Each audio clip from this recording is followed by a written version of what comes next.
Hello. Hello, magandang gabi po. Oh, magandang gabi naman. Sino ang pangalan mo? Laura May po, Lurame. Taga saan ka? taga Davao po.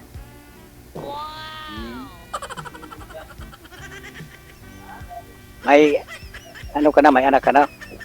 Meron po, anim. Hmm. Pero wala na.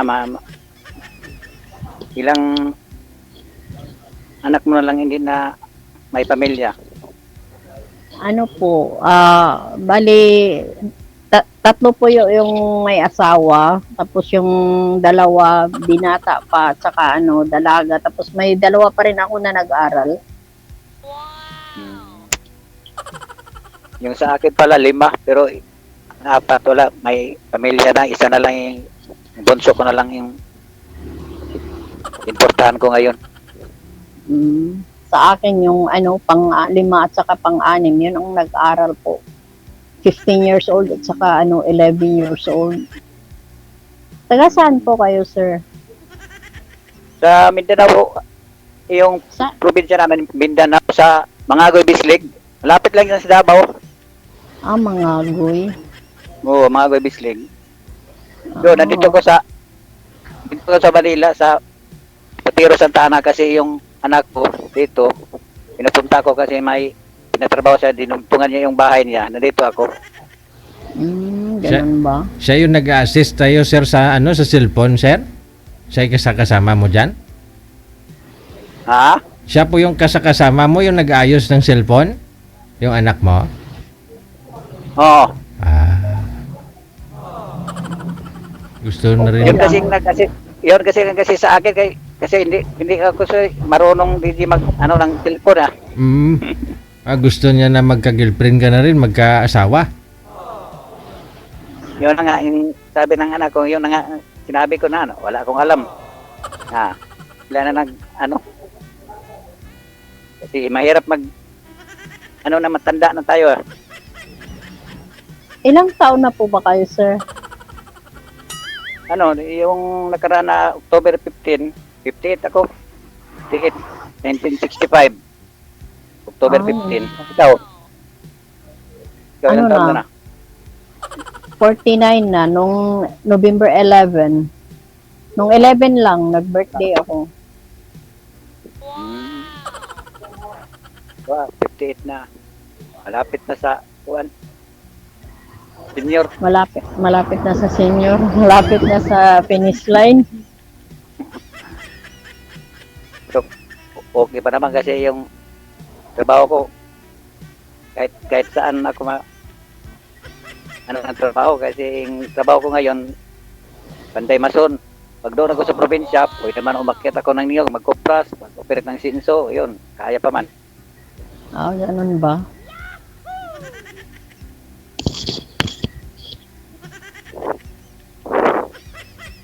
Kasi dito ako ngayon sa Manila, pero mga January kasi pista doon sa amin, umuwi kami kasama ko yung anak ko. Mangagoy? Oo, mga Bislig. Malayo yan. Malapit lang doon sa Davao . Kasi pag galing ka sa Bislig, Tinto, saka yung Panabo, Digos, Padabaw na yan. Oo, pero medyo malayo din yan. Mangagoy. Kasi may kapitbahay kami dito na taga Mangagoy.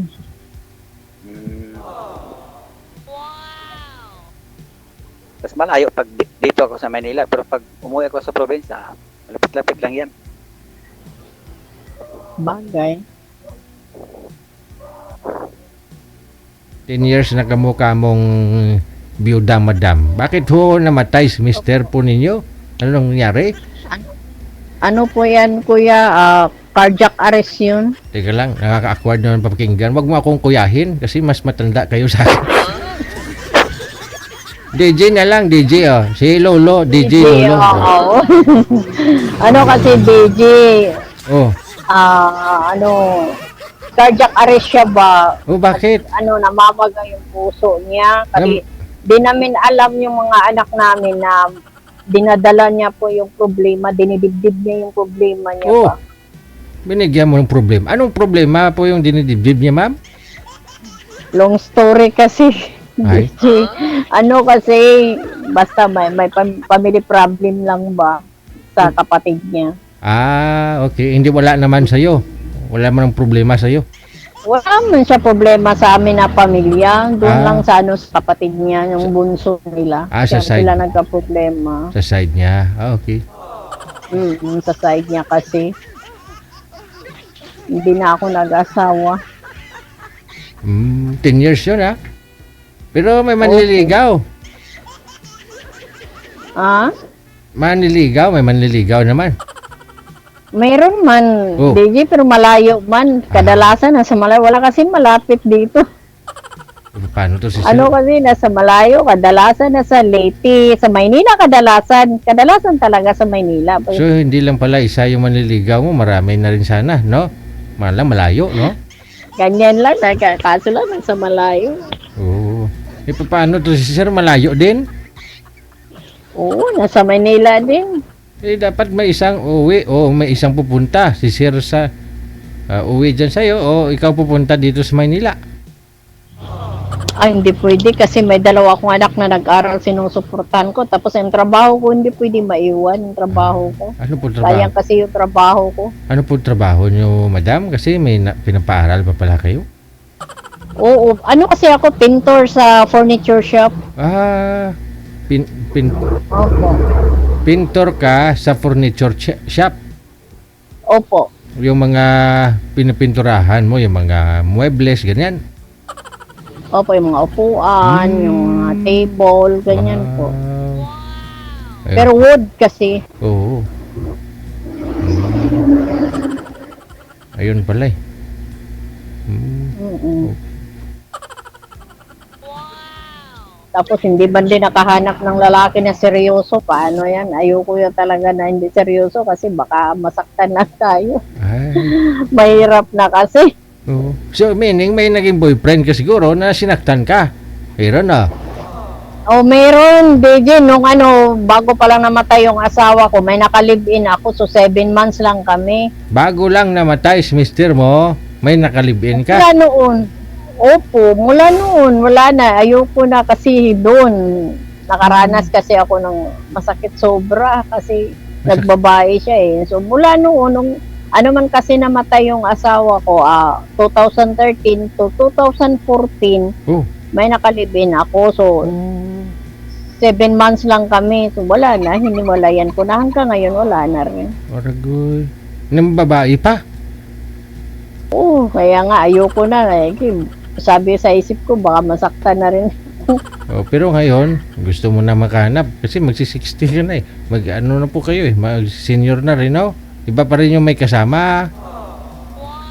Oh.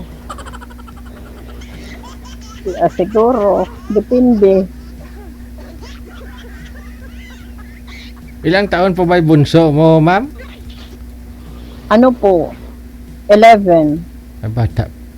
Ay. So, Mag-12 pa. kakapanganak pa lang po ninyo that time nung namatay si mister mo? Opo, buntis ako nung namatay siya. Ilang taon po kayo that time? 40? 40.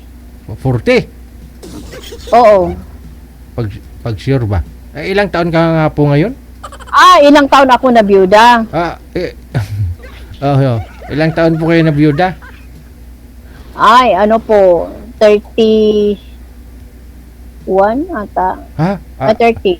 Oo. 30? Ilang taon ka Kaya nga? 40, ano man ako ngayon, 49. So, naman siya, mag 10 years naman.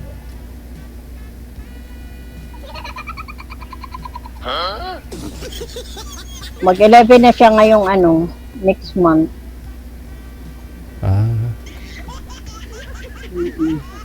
30 plus pa. Ewan ko, ambot sa langaw. Sir, magtanong kayo, sir. Hoy, sige. Nakinig na ko sa inyo din kasi nagtanong ka kasi sa kanya. Oo, kasi para naman alam mo, no? Kaya nagtanong po ako. Mm.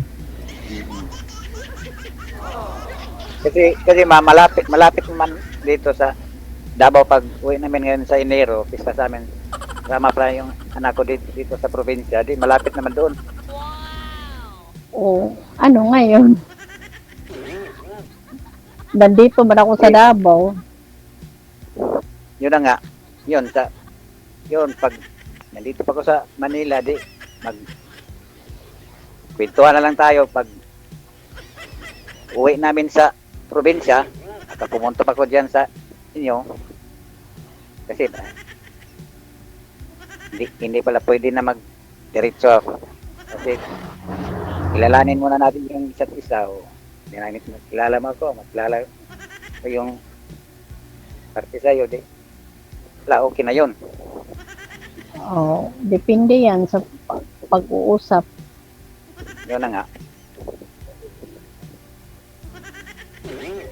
Hindi naman malayo sa probinsya kasi Davao na yung namin sa Mangagoy naman Bislig. Oo. Lapit na dito sa Manila sa anak ko malayo dito. Hindi man ako magtagal dito pagkatapos sa trabaho ko dito, wala, umuwi kami. Sila na babalik dito. Ano ba? Mm.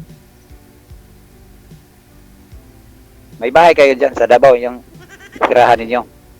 Wala, kasi ano, yung bahay namin, bininta ko nung namatay yung asawa ko. Tapos yung anak ko, iniwan ko lang sa bayaw ko. Tapos ako, naka-stay-in ako dito sa trabaho ko. Ngayon, dito ako sa trabaho ko ngayon sa shop. Stay-in kasi ako.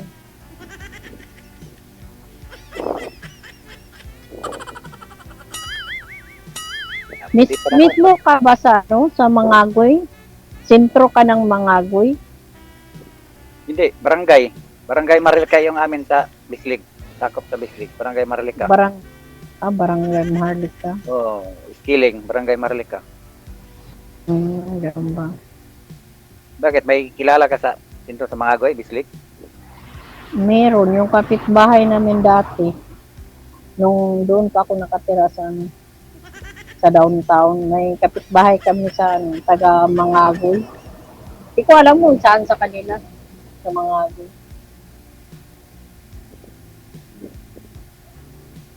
Distansya rin yung amin sa Mangagoy.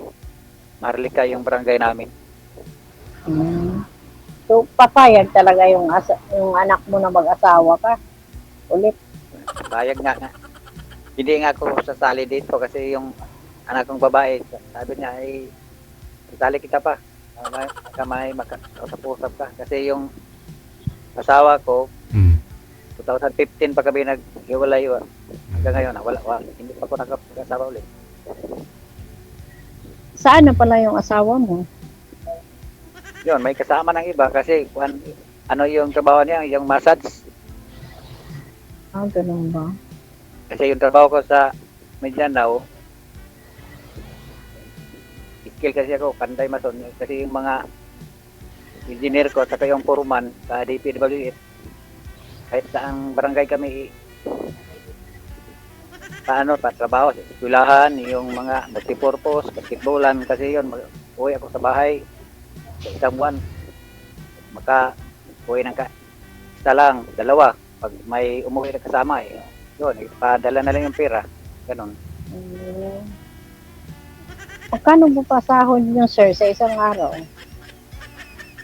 Kasi yung skill sa DP, hindi katulad sa dito sa Manila. Malaki ang sahod dito. Kasi dito sa Manila, yung skill dito, 800 to 900. Dito sa amin, 7 lang, 700. Ganun Yung ba? yung labor 450.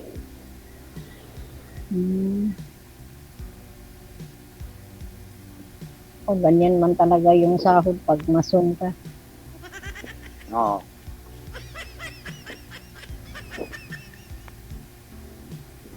Ayun pala ko. Sige nga, subukan mo. Hindi pa ko. Sige nga, subukan mo. Ako dito. Hindi ako punta dito.